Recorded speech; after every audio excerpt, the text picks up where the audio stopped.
Mensagens que edificam, ministradas pelo pastor Sidney Ferreira.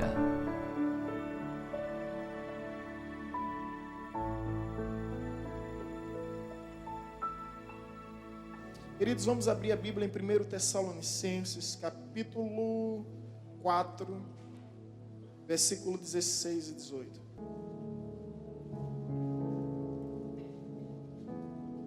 É bonito ouvir esse barulho das páginas da Bíblia, sabe? Muito agradável. 1 Tessalonicenses, capítulo 4, versículo 16, diz: Porquanto o Senhor mesmo, dada a sua palavra de ordem, ouvida a voz do arcanjo e ressoada a trombeta de Deus, descerá dos céus, e os mortos em Cristo ressuscitarão primeiro. Depois nós, os vivos, os que ficarmos, seremos arrebatados juntamente com eles, entre nuvens, para o encontro do Senhor nos ares. E assim estaremos para sempre com o Senhor. Consolai-vos, pois, uns aos outros, com estas palavras. Versículo 16, a parte inicial. Porquanto o Senhor mesmo, dada a sua palavra de ordem, ouvida a voz do arcanjo e ressoada a trombeta de Deus. E ressoada a trombeta de Deus. Pai querido, em nome de Jesus, chegou o momento de meditarmos em Tua palavra. Concede-nos graça para que o aprendizado seja proveitoso e produtivo em nossas vidas. Abençoa todos que aqui estão e que aqui vieram para ouvir a Tua voz. Essa é a nossa oração, em o nome de Jesus. Amém. Hoje eu gostaria de falar com os irmãos e assim partilhar sobre o som das trombetas. Algo que julgo muito interessante, porque nessa última década está havendo um som estranho, esquisito, inusitado em várias regiões, sem explicações. Esse som foi ouvido no território brasileiro em vários lugares, também foi ouvido em Canadá, Ucrânia, Estados Unidos, Alemanha, Austrália e em Israel. E isso chama de alguma forma a nossa atenção, porque a Bíblia nos diz que a voz de Deus é como um som de trombetas. É o som de trombeta. As pessoas que presenciaram essa cena, elas falam que havia algo por trás daquilo que não era natural, não era de modo algum comum. Evidentemente, o crítico vai se questionar, e o que a ciência diz acerca disso?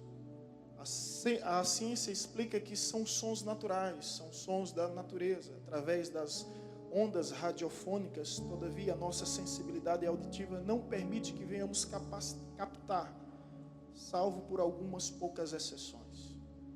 Então, a ciência tenta tratar isso da forma mais natural que há. Mas quando nós olhamos para as Escrituras, nós percebemos, principalmente o livro de Apocalipse, que fala sobre 7 igrejas, 7 selos, 7 taças, 7 anjos, 7 trombetas. E essas trombetas são anúncios proféticos. É um toque retumbante de eventos e fatos proféticos que estão prestes a acontecer. E diante dessa passagem nós encontramos a seguinte verdade: pois o Senhor mesmo, dada a sua palavra de ordem, ouvida a voz do arcanjo e ressoada a trombeta de Deus. A trombeta de Deus vai ressoar. E a pergunta é: o que é que vai acontecer quando a trombeta de Deus ressoar? Bem, a trombeta em Israel, ela é feita de chifre de carneiro e é conhecida como shofar. É totalmente diferente com o som do berrante no território brasileiro, que é feita de chifre de boi e tem o objetivo de tanger tais animais. é de carneiro. E esses carneiros era carneiro sacrificado no altar. Então, a trombeta, ela é muito mais do que um instrumento musical para os judeus. A trombeta, ela é uma arma sagrada. Ela é uma arma sagrada.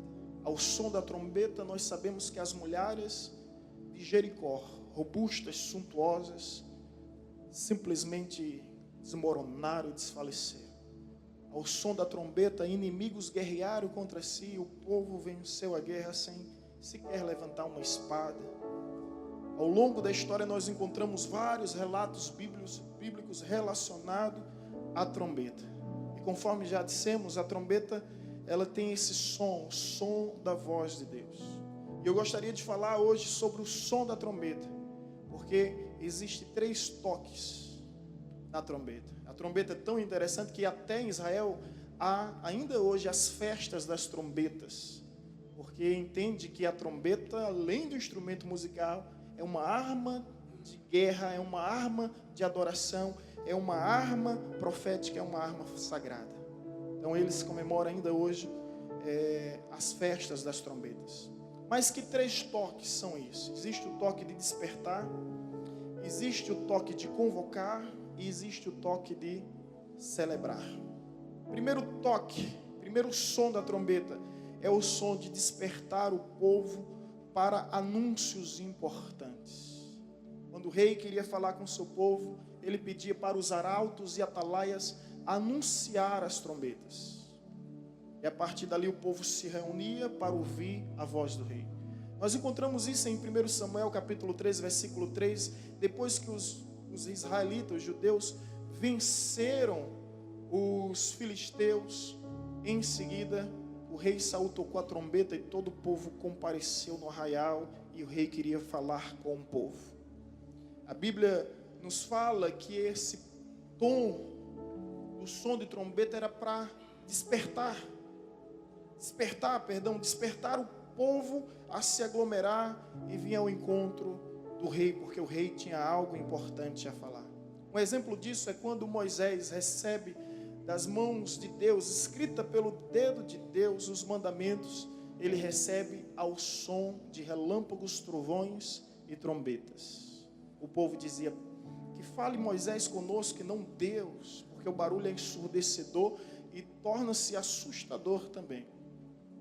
Então, Deus, diante dos mandamentos, ele falou em som de trombetas. Quando os profetas iam anunciar, também uma trombeta era entoada em determinado tom.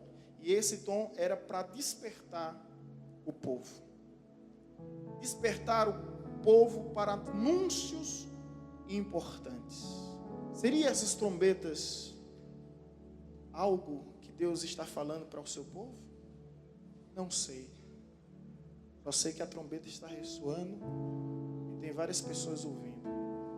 Só sei que nenhuma geração antes da gente, da nossa geração, teve tantos indícios, tantos prenúncios do fim, tantas evidências, tantos cumprimentos proféticos plausíveis, que corrobora com o fato de que somos a última geração. Isso é tão interessante, gente, que até meu filho de 5 anos consegue entender isso. Hoje no carro, vindo para a igreja, a gente falou sobre um assunto desconfortável que era a morte. E ele disse: eu não vou morrer, eu serei igual a Enoque. Se Deus vai me levar para o céu. Eu olhei para minha esposa e disse: como era bom se a gente gravasse cada situação dos nossos filhos. Eu disse: meu filho, eu creio também que nós somos a geração do arrebatamento. E esse toque de despertar, ele vem despertar a igreja. Lá a Bíblia nos diz em Efésios 5:14: desperta tu que dormes, levanta-te dentre os mortos, e o Senhor te iluminará. Desperta tu que dormes, levanta-te dentre os mortos, e o Senhor te iluminará. Nós estamos dormindo a sonolência do desdém, do descaso, da ignorância. Essa sonolência que nos invade, que tira de nós a percepção e a sensibilidade de que realmente nós somos a última geração. de que realmente as profecias estão se cumprindo. A Síria está numa guerra civil há anos, e mais de 400 pessoas morrem e são vítimas da crueldade, da atrocidade humana. E a gente acompanha no noticiário e a gente sabe que a Bíblia fala sobre guerras e rumores de guerras. E ao longo da história nós temos visto isso. A nossa história, ela é manchada com páginas de sangue. Sangue. Quão terríveis são os nossos dias. E essa trombeta, ela vem para despertar, desperta. Há pessoas dormindo. Esses dias que nós falávamos sobre a parábola que Jesus conta das 10 virgens, das 10 noivas, 5 prudentes e 5 são nércias. A pergunta é: quantas dormiram? Todas dormiram. Todas estavam dormindo. Mas havia 5 que se despertaram na hora exata e conservaram azeite suficiente para que as suas lamparinas não viessem se apagar. Quando Deus diz: desperta tu que dormes, Ele fala para a igreja que está dormindo. Quantas pessoas boas em nosso tempo não estão dormindo?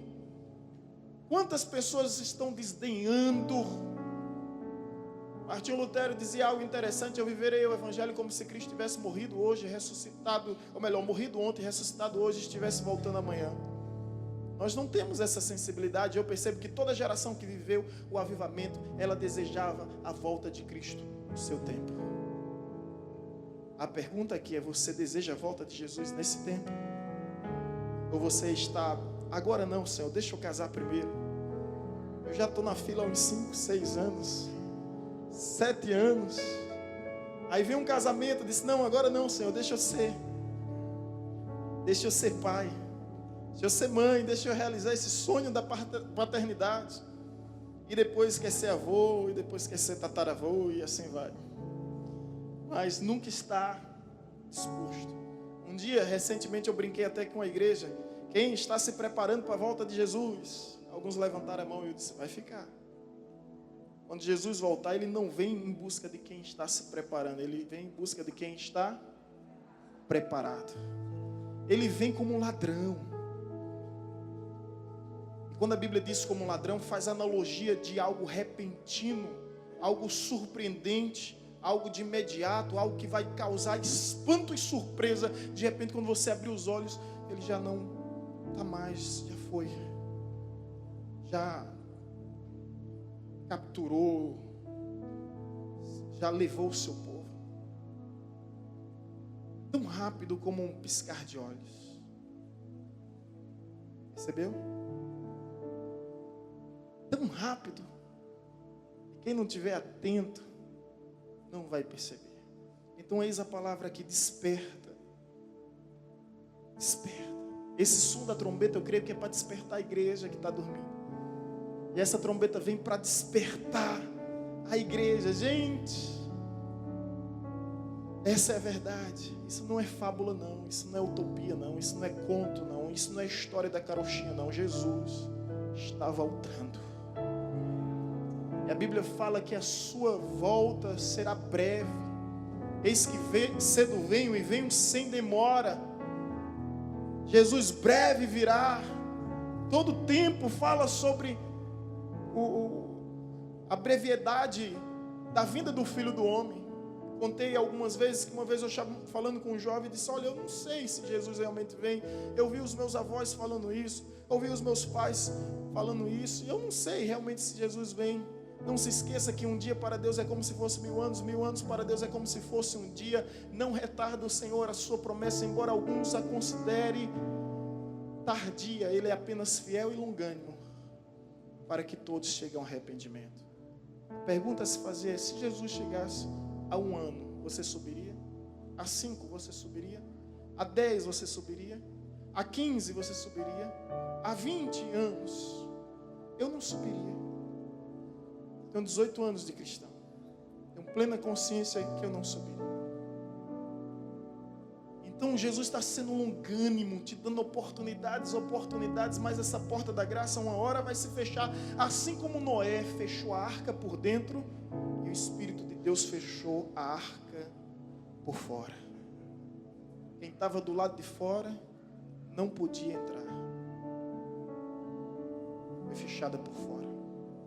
Assim haverá um tempo em que a graça de Deus vai se esgotar, e nesse período o Espírito Santo será retirado da terra. E não haverá mais possibilidade de salvação, porque quem conscientiza o homem do pecado, da justiça e do juízo é o Espírito Santo. Mas se hoje você ouve a voz de Deus e mesmo assim você endurece o seu coração, ai de você, meu irmão. Seu coração está petrificado, empedernido, insensível. Virou uma hanseníase. Não tem mais sensibilidade nenhuma. Não chora mais na presença de Deus. Não se alegra mais na presença de Deus.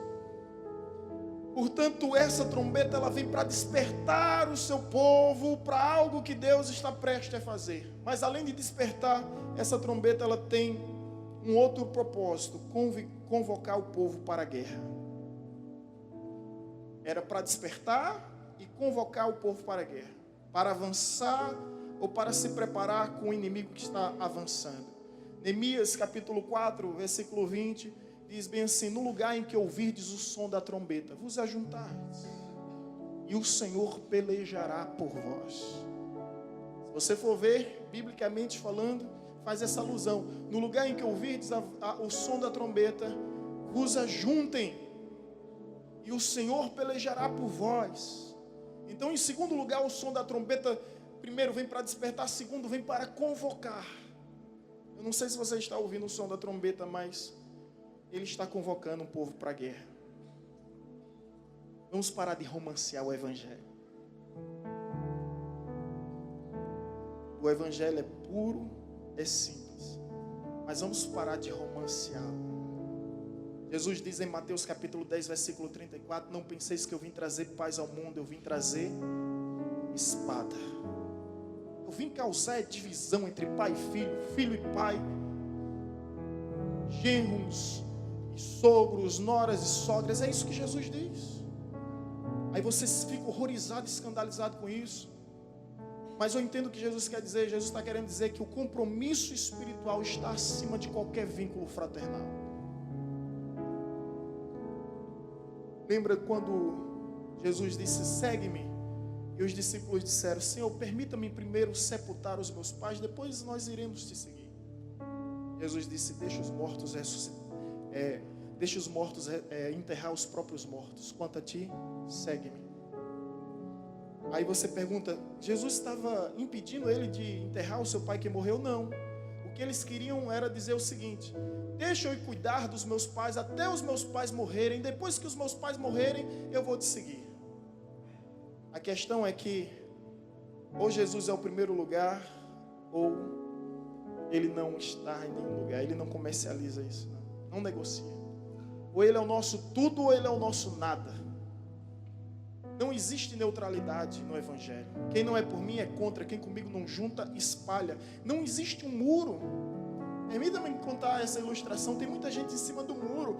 Eu vi uma certa feita uma história de que um camarada estava em cima do muro. Ele olhava para um lado, havia a igreja dizendo: vem para cá, aqui é bom, aqui é paz, aqui é alegria, vem para cá. E ele olhava para o outro lado, estava o inferno com suas festas, com suas farras, com os seus regues. E ninguém se manifestava. E ele ficou incomodado: por que esse lugar me chama tanto e esse não me chama? E ele diz: ô diabo, por que você não me chama para ir, seu infeliz? O diabo: fique à vontade no muro, passe o tempo que você quiser, porque afinal de contas, esse muro também é meu. Não existe neutralidade no Evangelho. Ou você é ou você não é. É isso que Jesus ensina. Jesus diz: quem não é por mim é contra. Se alguém quer vir a mim, negue-se a si mesmo, pegue sua cruz e siga-me. Ainda há uma cruz. Ainda há uma cruz a carregar. Eu fico às vezes incomodado, meu Deus, quando as pessoas negam a cruz nos ambientes em que elas estão, nos ambientes em que elas convivem. Quantas oportunidades Deus nos dá de carregar a cruz, mas as pessoas negam a cruz em silêncio. Omissão é pecado, é covardia. Os covardes não herdarão o reino dos céus. Está escrito em Apocalipse 21, versículo 8: ficarão de fora os adúlteros, os impuros, os covardes. Covarde é aquele que vê o seu professor, sabe, criticando, caluniando, denegrindo o evangelho, e você fica sorrindo. Onde você vê Marx, Freud, Nietzsche ser venerado nas instituições, e você fica calado. Cristo é esse que você nega, com suas omissões, com suas faltas, com suas falhas. O toque da trombeta é para nos convidar, nos convocar para a guerra, gente. Tem uma foto minha que eu postei nas redes sociais agora, com a primeira Bíblia da Coreia. Primeira Bíblia da Coreia, ela foi entregue nas mãos de um soldado que na hora que recebeu decapitou o missionário, e depois ele foi ler e se converteu.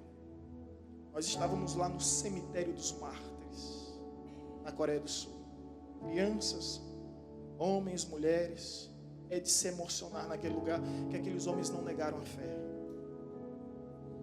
Muitos se formaram em medicina para chegar na Coreia do Sul como médico, mas com o único propósito: anunciar Jesus.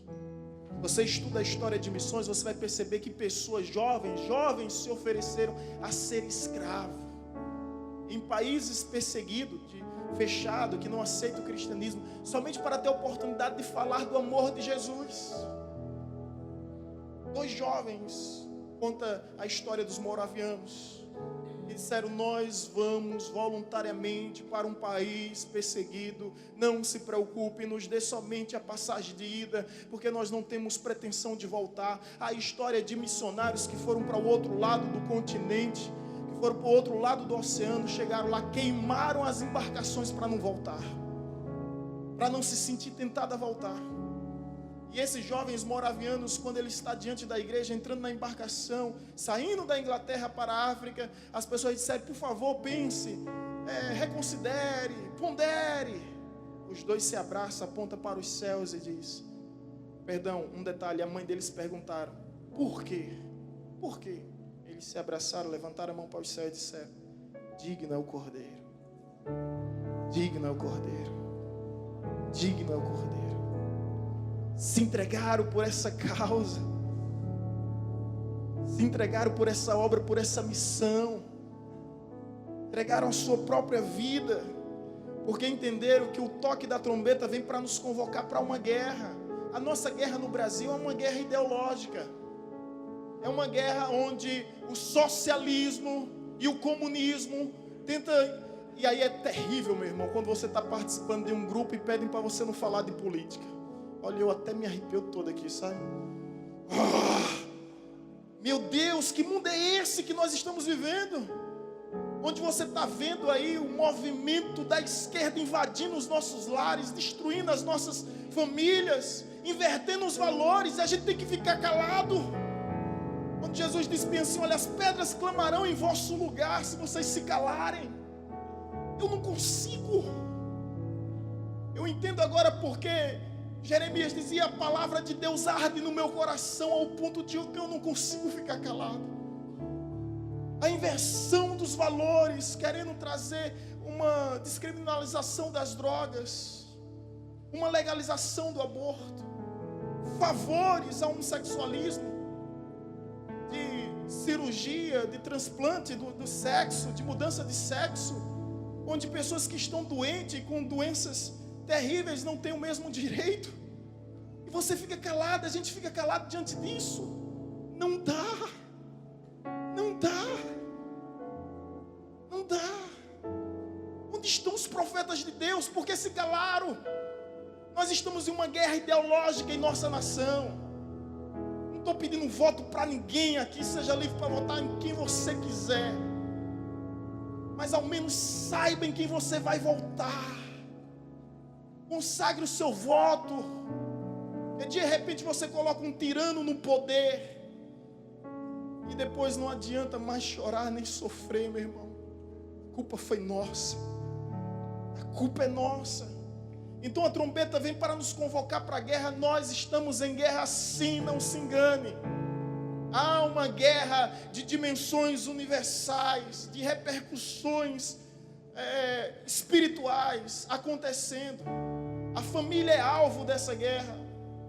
Os irmãos católicos abriram seus olhos e chegaram a reconhecer que estamos diante da última guerra e essa guerra envolve a família. Chegaram a reconhecer essa guerra envolve literalmente a família como o maior alvo do inimigo. Os dias não serão fáceis, serão tempos trabalhosos. Serão tempos trabalhosos e fomos convocados para a guerra. Não negue Jesus, irmão. Não negue Jesus. Há várias maneiras de negar a Jesus. E o seu silêncio é uma omissão que faz negar ao seu Cristo, ao seu Senhor, ao seu Salvador. Os irmãos estão me entendendo aqui? Nós não vivemos essas guerras que outros países vivem. Guerras físicas mesmo, onde as pessoas chegam a se degladiar. Ainda não. Mas nós estamos diante de uma guerra ideológica. E não estamos ouvindo a trombeta de Deus convocando o seu povo. Eu fico olhando para os apóstolos que disseram: o que importa? Agradar a Deus ou agradar os homens? Essa mesma pergunta eu me faço. O que importa hoje? Agradar os céus ou a terra? Agradar a Deus ou agradar aos homens? Seja uma voz profética onde Deus te enviar. Não se envergonhe de Jesus. Fale em tempo e fora de tempo. Fale do Cristo que você conhece, do Cristo que lhe resgatou das trevas, que mudou a sua vida, que transformou a sua história, que lhe deu um motivo pelo qual viver e lhe deu a segurança da eternidade. Fale por Ele, não permita que nenhuma pedra clame no seu lugar. Fale, aonde você estiver, fale de Jesus, de Jesus. Terceiro toque da trombeta, som da trombeta. Despertar, convocar. Terceiro, celebrar um novo rei. Era esse o terceiro toque. Terceiro toque que havia na trombeta era a celebração de um novo rei. Quando o novo rei era consagrado em Israel, havia esse som da trombeta. E a partir de então, as pessoas começavam a festejar e a celebrar. A Bíblia nos fala em Apocalipse sobre as 7 trombetas. Se você for olhar, as 6 trombetas sobre guerras. As 6 primeiras. 1/3 da terra será destruído, 1/3 do mar, 1/3 dos rios, 1/3 do ar. Haverá anjos, 4 anjos segurando os ventos. Eles vão soltar esses ventos e vai haver tempestade, terremotos, trovões. Vai haver tsunamis, nós imaginamos, vulcões entrando em erupções diante do relato que a Bíblia nos apresenta. Haverá fenômenos na terra e nos céus, coisas grandiosas, terríveis. Mas a 7ª trombeta, se você puder abrir, ela termina da seguinte forma. E essas trombetas são o juízo de Deus sobre a vida do seu povo. Apocalipse, capítulo 11.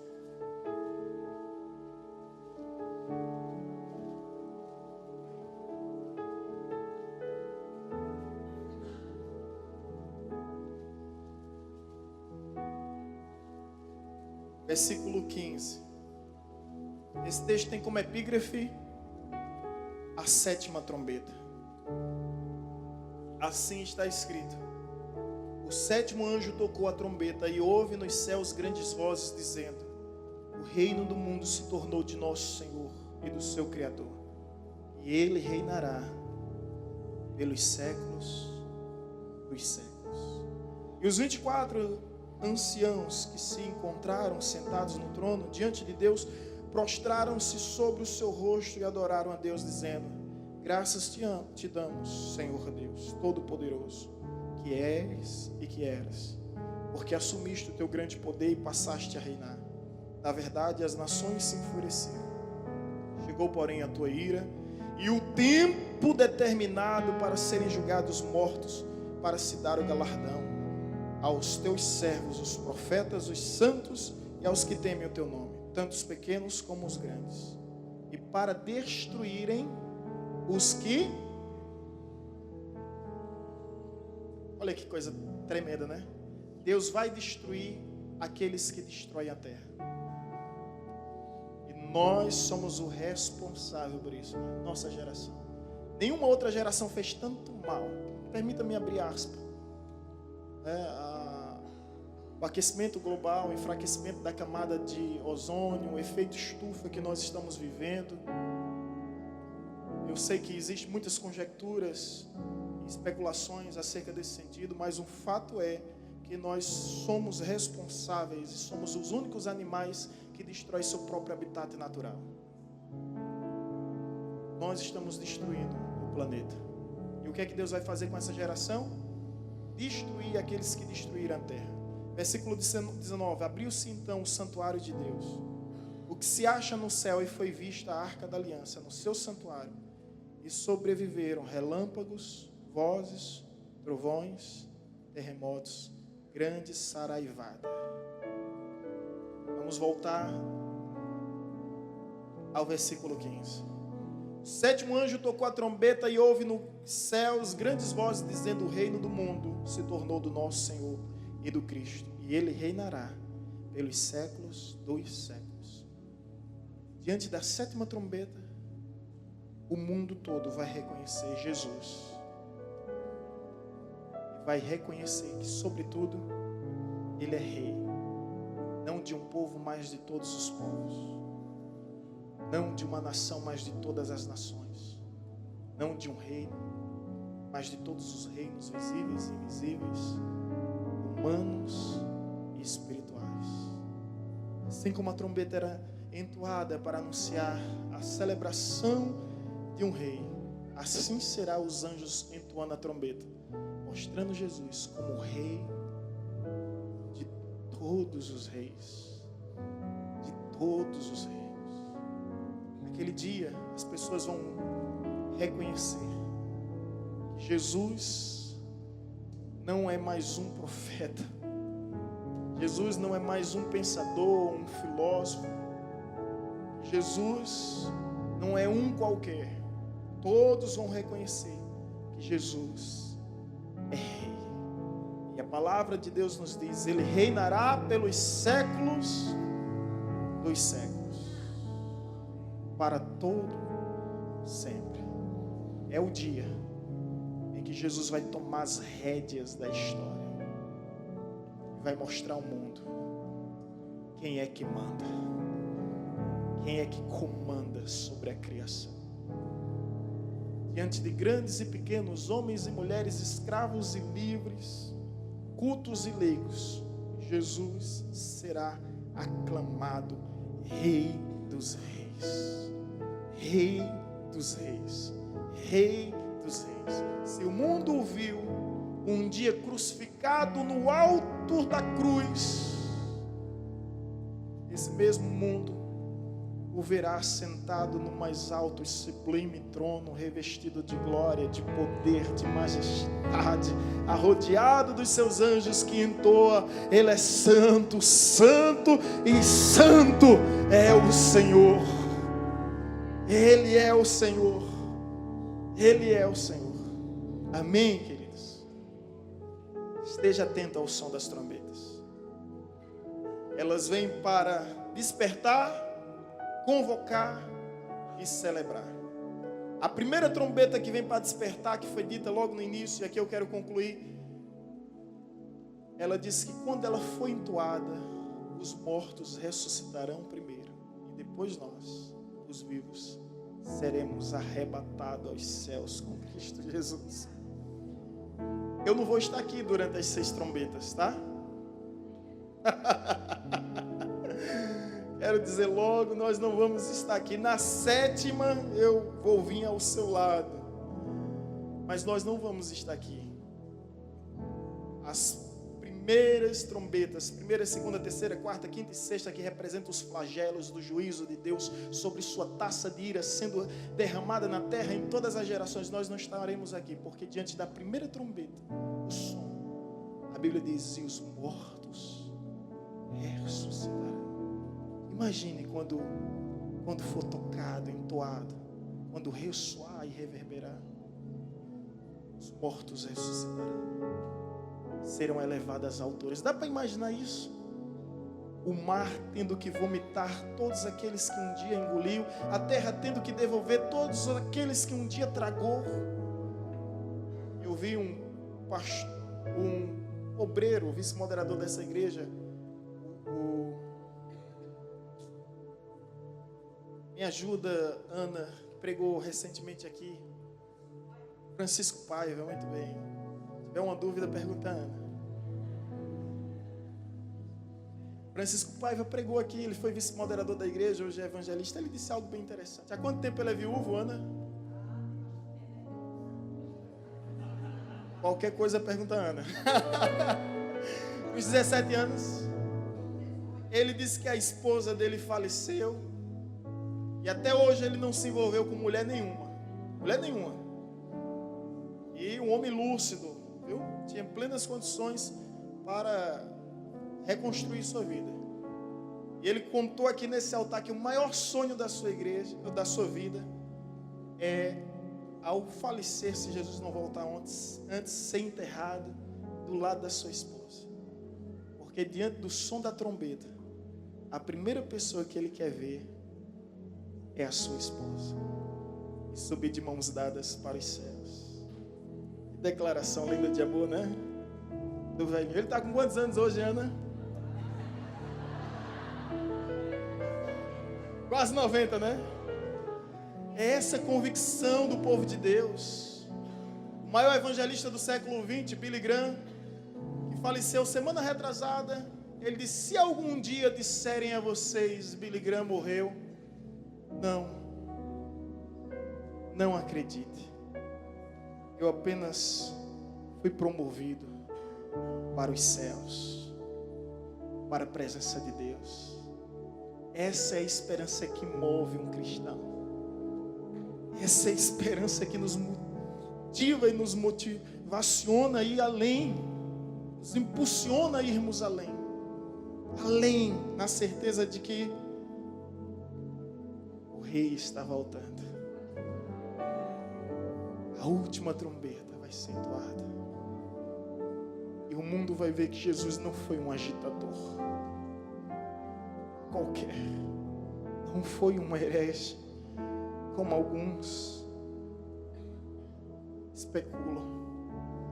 Mas veio ao mundo para nos salvar do pecado, morrendo em nosso lugar, para morrer a nossa morte, para que um dia pudéssemos viver a sua vida. Eu fico imaginando como seria esse som da última trombeta. Cadê o ministério do louvor? Vamos nos colocar em pé, vamos imaginar como seria o som dessa trombeta.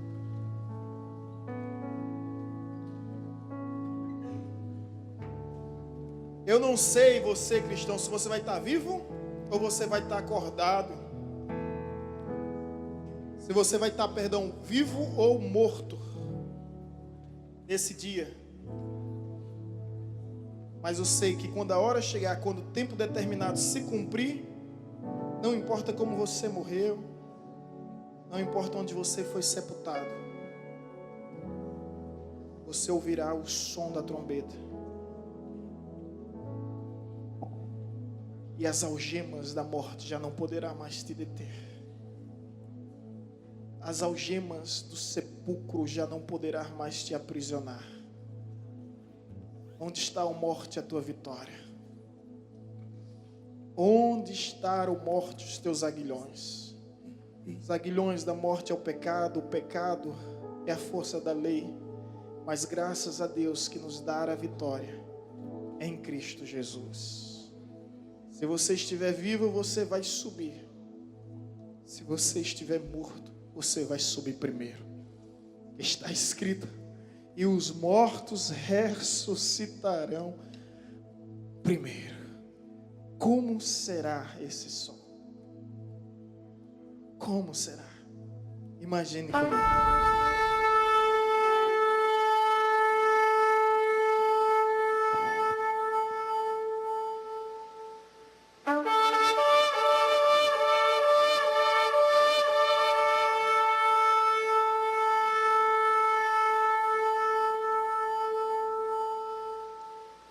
Glória ao teu nome, Jesus. Maranata. Ora vem, Senhor Jesus. Maranata. Consolai-vos uns aos outros com esta palavra. A palavra de consolo, de conforto, de esperança, de renovo para as nossas vidas diante de um tempo tão conturbado, diante de tantos atritos, conflitos, inversões, distorções. A palavra é Maranata. Ele vem. Ele vem. Ele vem. Oh, aleluia.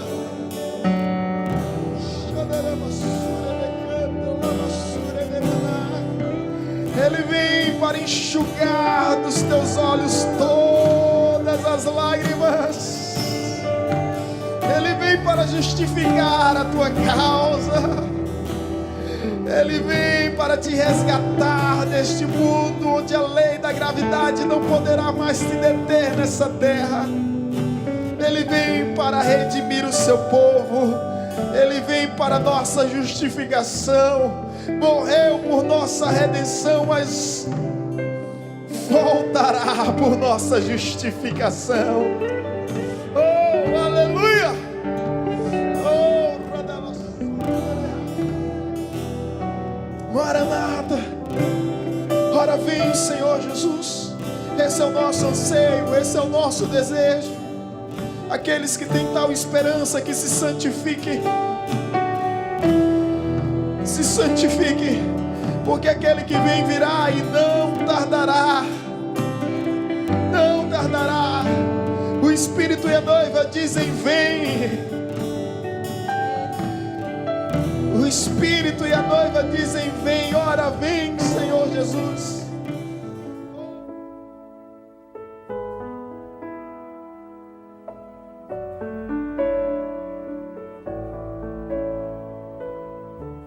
Você acabou de ouvir uma mensagem ministrada pelo pastor Sidney Ferreira, da Igreja Batista Evangelizadora.